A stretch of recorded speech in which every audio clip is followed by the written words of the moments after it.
بسم اللہ الرحمن الرحیم۔ پہلے وہ کچھ قصے ذکر کیے، یعنی اشارے ذکر کیے قصوں کے جو قرآن میں کثرت سے بیان ہوئے ہیں، 2 سے زائد مرتبہ قرآن میں بیان ہوئے ہیں۔ اب فرماتے ہیں ما ذکرت من القصص مرۃ و مرتین فقط، وہ قصے جو قرآن میں 1 یا 2 مرتبہ بیان ہوئے ہیں۔ وَأَمَّا الْقِصَصُ الَّتِي لَمْ تَتَكَرَّرْ فِي الْقُرْآنِ، وہ قصے جو قرآن میں تکرار سے موجود نہیں ہیں، بل وردت فی موضع او موضعین فحسب، 1 یا 2 جگہ پر موجود ہیں بس۔ فہیا، وہ کون سے قصے ہیں؟ وہ یہ والے قصے ہیں۔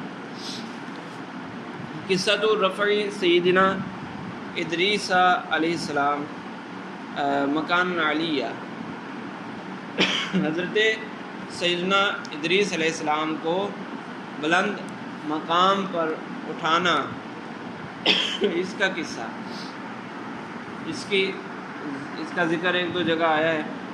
اب مکان علیہ سے مراد یا تو مرتبے کے اعتبار سے ان کا مرتبہ بلند کرنا یا ان کو زندہ اٹھا لیا جانا، تو اس میں اختلاف ہے بارہ۔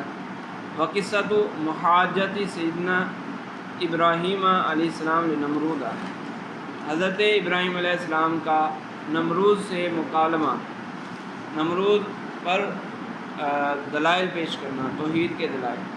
ومشاہداتہ لإحیاء الطیر، اور حضرت ابراہیم علیہ السلام کا پرندوں کے زندہ ہونے کا مشاہدہ کرنا۔ وہ جو 4 پرندے اللہ تعالیٰ نے فرمایا تھا نا کہ 4 پرندے لے لو اور ان کو آپس میں ملاؤ اور پہاڑ کی چوٹیوں پر رکھو، وہ والا۔ وقصۃ ذبح ولدہ الوحید، اور حضرت ابراہیم علیہ السلام کا اپنے منفرد بیٹے کو، اپنے خاص بیٹے کو ذبح کرنا، اس کا قصہ یہ بھی 1-2 دفعہ قرآن میں مذکور ہے۔ وقصۃ سیدنا یوسف علیہ السلام، حضرت یوسف علیہ السلام کا قصہ، یہ تفصیل سے ایک جگہ مذکور ہے، سورہ یوسف میں اتنی تفصیل سے موجود ہے نا، تو وہ پورا قصہ کئی اس میں جزوی طور پر کئی قصے بنتے ہیں، پوری ان کی زندگی کا ایک سورہ یوسف کو دیکھا جائے تو پوری زندگی کا احاطہ ہے، اور اس کے اندر دیکھے جائیں تو مختلف پہلوؤں سے مختلف قصے ہیں۔ وقصۃ ولادت سیدنا موسیٰ علیہ السلام وإلقائہ فی الیم، حضرت موسیٰ علیہ السلام کی پیدائش، ان کو دریا میں ڈالا جانا۔ وقتلہ القبطیہ، حضرت موسیٰ علیہ السلام کا پھر قبطی کو قتل کرنا، وہ جو ایک تھپڑ لگایا تھا حضرت موسیٰ علیہ السلام نے اور وہ مر گیا تھا، وہ والا قصہ۔ وتوجہ الی مدین، اور پھر اس کے بعد حضرت موسیٰ علیہ السلام کا مدین کی طرف جانا۔ وتزوجہ ہناک، اور حضرت شعیب علیہ السلام کی صاحبزادی سے نکاح کرنا۔ ورؤیتہ النار علی الشجرۃ، اور سیدنا موسیٰ علیہ السلام کا شجرہ پر آگ کو دیکھنا۔ وسماع الکلام منہا، اور وہاں پر کلام کو سننا۔ تو یہ مجموعی قصہ، یہ جزوی طور پر کئی قصے بنتے ہیں نا، جیسے آگ کو دیکھنا اور سماع کلام، اس کا ذکر 2 سے زیادہ مرتبہ ہے، لیکن مجموعی طور پر جو پورا قصہ ہے اس کا ذکر زیادہ مرتبہ نہیں ہے۔ وہ قصۃ ذبح البقرۃ، اور بنی اسرائیل کا گائے کو ذبح کرنا، وہ بھی ایک جگہ موجود ہے تفصیل سے۔ وقصۃ لقاء موسیٰ مع الخضر، حضرت موسیٰ علیہ السلام کی حضرت خضر علیہ السلام سے ملاقات، سورہ کہف میں ذکر ہے۔ وقصۃ طالوت و جالوت، طالوت اور جالوت کا قصہ، طالوت اور جالوت کا قصہ یہ بھی 1 دفعہ ذکر ہے۔ کہاں پہ؟ دوسرے پارے میں، ہاں دوسرے پارے کا آخری حصہ، صحیح ہے۔ وقصۃ بلقیس، ملکہ بلقیس کا قصہ، وہ سورہ نمل میں، وقصۃ ذی القرنین، اور حضرت ذوالقرنین کا قصہ یہ سورہ کہف میں ہے، وقصۃ اصحاب الکہف یہ بھی سورہ کہف میں ہے، کہف والے غار والوں کا قصہ انہی کے نام پہ سورت کا نام ہے، وقصۃ الرجلین المتحابرین، جو دو لوگوں کا قصہ یہ بھی سورہ کہف میں ہے، وہ ہے نا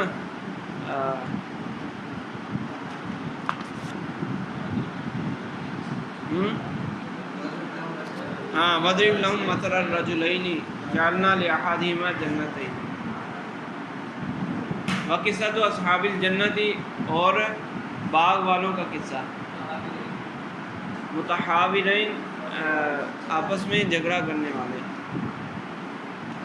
باغ والوں کا قصہ اس کا ذکر بھی ہے، انا بلوناہم کما بلونا اصحاب الجنہ، یہ وہ ان کا باغ تھا، کچھ لوگ تھے جن کا باغ تھا، تو جب پھل کاٹنے کا موسم آیا تو وہ رات کو باتیں کر کے سوئے کہ ہم صبح جا کے پھل کاٹیں گے اور کسی غریب مسکین کو پاس بھی نہیں آنے دیں گے، تو وہاں جب صبح کے وقت صبح اٹھ کے وہاں پہنچے وہ باغ ختم ہو چکا تھا،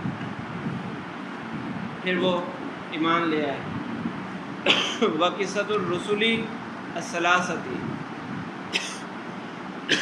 3 قاصدوں کا قصہ، الذین بعثہم عیسیٰ علیہ السلام لدعوت الدین، حضرت عیسیٰ علیہ السلام نے اپنے 3 قاصد بھیجے تھے دعوت دین کے لیے، قصۃ المؤمن الذی قتلہ الکفار شہیدا، اور اس مومن کا قصہ جس کو کفار نے شہید کیا سورہ یاسین میں، یہ دونوں سورہ یاسین میں، وقصۃ اصحاب الفیل، فیل والوں کا قصہ یہ سورہ فیل میں، تو یہ سارے قصے 1 یا 2 مرتبہ کچھ ذکر ہوئے ہیں، فلیس الغرض من سرد هذه القصص فی القرآن الکریم معرفتہ بانفسها، یہ جو قصے قرآن پاک میں بیان ہوئے تو ان کا مقصد صرف قصے بتانا نہیں ہے، یعنی یہ بتانا مقصود نہیں ہے تاریخ کا علم دینا اور زمانہ ماضی میں یہ بھی ہوا تھا یہ بھی ہوا تھا، یہ ذکر کرنا مقصود نہیں ہے،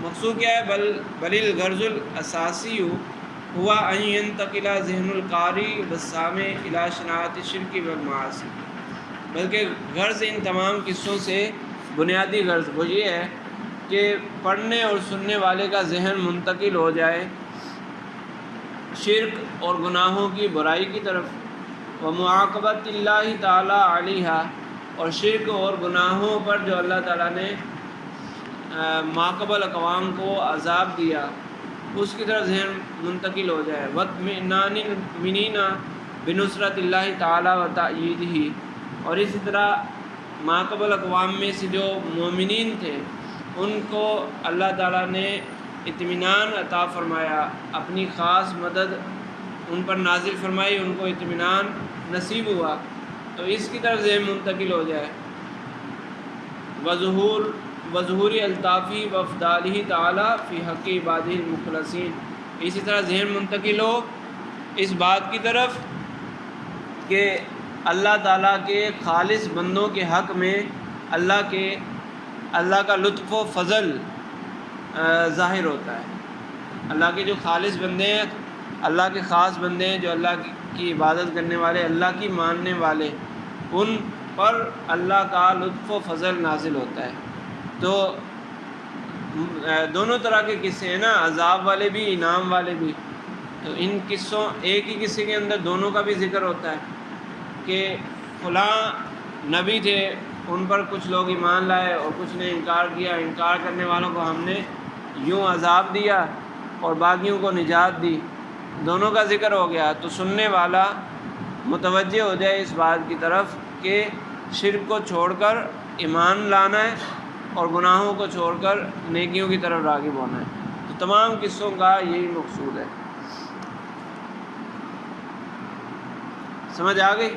تو یہ انہوں نے کہا تھا نا شروع میں کہ قرآن پاک کے اسلوب کو سمجھ لیا جائے، اس بات کو سمجھ لیا جائے کہ بنیادی طور پر قرآن 5 چیزوں کو بیان کرنے کے لیے نازل ہوا، تو قرآن کو سمجھنا آسان ہو جائے گا۔ اب قصوں والی آیات اگر الگ کی جائیں تو وہ بہت بڑا حصہ بنتا ہے قرآن کا۔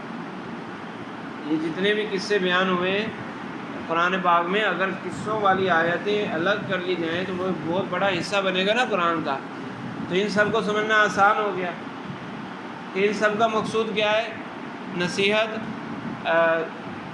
آخرت کی یاد دلانا، یہ سارا اس کا ایمان پر ابھارنا، نیکیوں کی دعوت، شرک سے بچنے پر ابھارنا، گناہوں کو چھوڑنے پر ابھارنا، یہ سارا مقصد ہے ان قصوں کا۔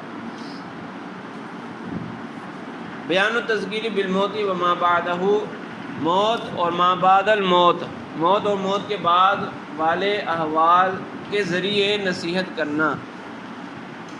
وقد ذکر جل شانہ من الموت و ما بعدہ، اللہ تعالیٰ نے قرآن پاک میں موت اور موت کے بعد کے احوال میں سے ذکر کیا کیفیت الانسان، من الموت و ما بعدہ کیفیت الانسان، موت اور موت کے ما بعد میں سے کیا ذکر کیا؟ کیفیت الانسان عند موتہ، مرنے کے وقت انسان کی کیفیت کیا ہوتی ہے، اس کو اللہ تعالیٰ نے ذکر فرمایا۔ فلولا اذا بلغت الحلقوم ولو تری اذ الظالمون فی غمرات الموت، ٹھیک ہے۔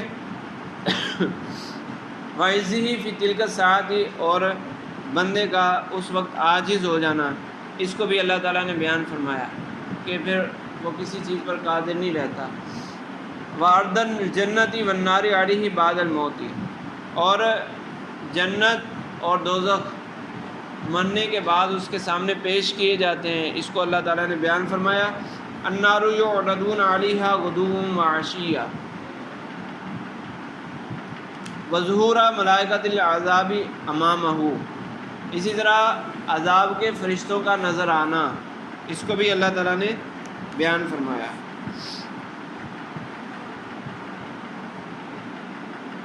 واشراط الساعۃ من نزول سیدنا عیسیٰ علیہ السلام، اسی طرح اللہ تعالیٰ نے قیامت کی کچھ نشانیاں بھی بیان فرمائیں، قیامت کی کچھ نشانیاں بیان فرمائیں۔ ان نشانیوں میں سے کون سی ہیں؟ من نزول سیدنا عیسیٰ علیہ السلام، حضرت عیسیٰ علیہ السلام نازل ہوں گے، ٹھیک ہے۔ وَإِن مِّنْ أَهْلِ الْكِتَابِ إِلَّا لَيُؤْمِنَنَّ بِهِ قَبْلَ يَوْمِ الْقِيَامَةِ، قیامت سے پہلے ہر ایک ایمان لے آئے گا۔ اس میں حضرت عیسیٰ علیہ السلام کی نزول کا ذکر ہے۔ وخروج الدجال، اور دجال کا آنا۔ وَإِنَّهُ لَعِلْمٌ لِلسَّاعَةِ، اور وخروج دابۃ الارض، اور دابۃ الارض کا نکلنا۔ دابۃ الارض وہ ایک زمین سے جانور نکلے گا جس کے پاس مہر ہوگی اور لاٹھی ہوگی، کافر پر لاٹھی مارے گا اور مومن پر مہر لگا دے گا، مومن کی پیشانی پر مہر لگائے گا۔ وَإِذَا وَقَعَ الْقَوْلُ عَلَيْهِمْ أَخْرَجْنَا لَهُمْ دَابَّةً مِّنَ الْأَرْضِ تُكَلِّمُهُمْ،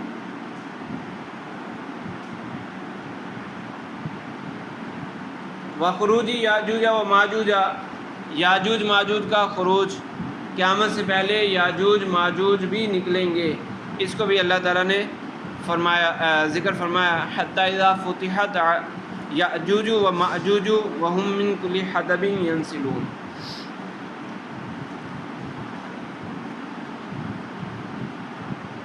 ونفخۃ الصاعق ونفخۃ القیام، یہ تو قیامت کی نشانیاں تھیں۔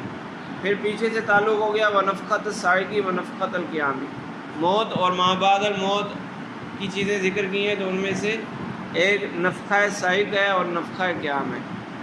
سور پھونکا جائے گا نا، وَنُفِخَ فِي الصُّورِ فَصَعِقَ مَن فِي السَّمَاوَاتِ وَمَن فِي الْأَرْضِ،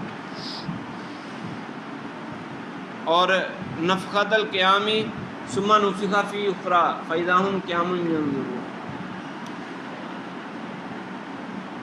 پہلے ایک سور پھونکا جائے گا جس کے ذریعے، جس کی وجہ سے سارے فنا ہو جائیں گے، اللہ کے سوا سب فنا ہو جائے گا۔ پھر سور پھونکا جائے گا تو سارے دوبارہ سے زندہ ہو جائیں گے. صحیح ہے. والحشر والنشر، اسی طرح اللہ تعالیٰ نے حشر نشر کو بھی ذکر فرمایا، یعنی لوگوں کو جمع کرنا، قیامت کے دن لوگوں کو جمع کرنا. والسؤال والجواب، اور سوال و جواب، جو ثم لتسألن یومئذ عن النعیم، یہ قبر کے سوال و جواب بھی ہو سکتے ہیں، اور آخرت میں جو پوچھ گچھ ہوگی وہ بھی ہو سکتی ہے. والمیزان، اور میزان کا بھی ہے ذکر، قیامت کے دن جو ترازو قائم ہوگا، میزان قائم ہوگا.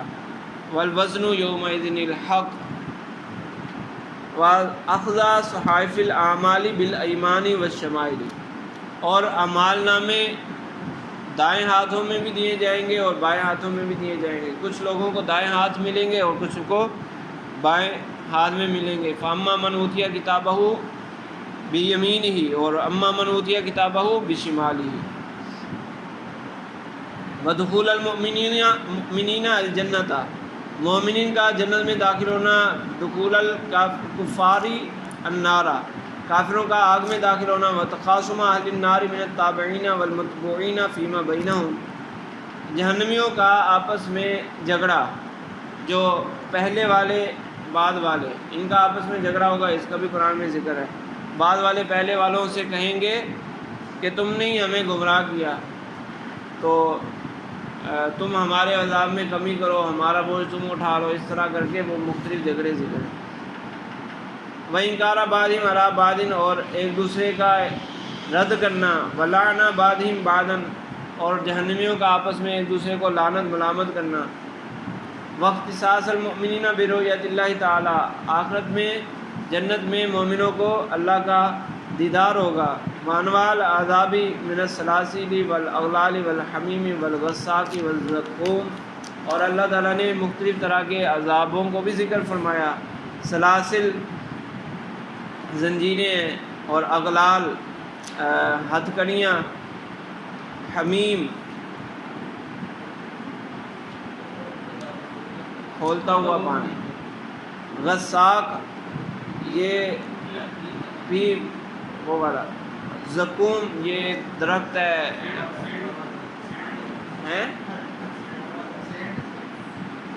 یہ ریگستان میں ہوتا ہے درخت، اس کی مثل کوئی درخت ہوگا، یعنی کانٹے دار درخت جس کے پتے وغیرہ کانٹے والے ہوں گے. وانوان نعم، اور نعمتوں کی مختلف قسمیں. من الحوری والقصوری، حور، آخرت میں جنت میں مومنوں کو حوریں ملیں گی. قصور محلات، انہار نہریں. والمطاعم الہنیہ، اور لذیذ کھانے. ملابس ناعمہ، اور نرم و ملائم کپڑے. والنساء الجمیلات، اور خوبصورت عورتیں. ومجالس اہل الجنت الفاکہۃ الطیبۃ المفرحۃ للقلوب، اور اللہ تعالیٰ نے ذکر فرمایا جنتوں کی بیٹھکوں کا.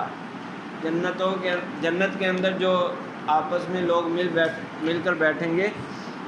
فاکہہ طیبہ لذیذ، خوش کرنے والی. مفرحہ للقلوب، دل کو خوش کرنے والی.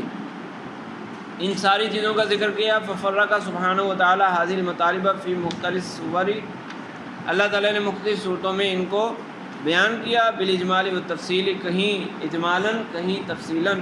مراعین اسالیبہ الخاصہ، اسلوب کلام کے مطابق، جہاں تفصیل کا تقاضا تھا وہاں تفصیل سے ذکر کیا، جہاں اجمال کا تقاضا تھا وہاں اجمال سے ذکر کیا. اور مقصود سب کا وہی تذکیر ہے. ان سب چیزوں سے نصیحت دینا یہ کوئی نہ سمجھ میں آنے والی بات، یعنی سمجھ میں نہ آنے والی بات تو نہیں ہے نا، آسان ہے، اس لیے انہوں نے کچھ ذکر نہیں کیا. خود ہی سمجھ آ رہا ہے کہ ان تمام آیتوں کا مقصد بھی پچھلی آیتوں کی طرح تذکیر ہے، تاکہ موت کو یاد کیا جائے، موت کے بعد والے احوال کو یاد کیا جائے، اور نیکیوں کو اختیار کیا جائے، گناہوں سے بچا جائے.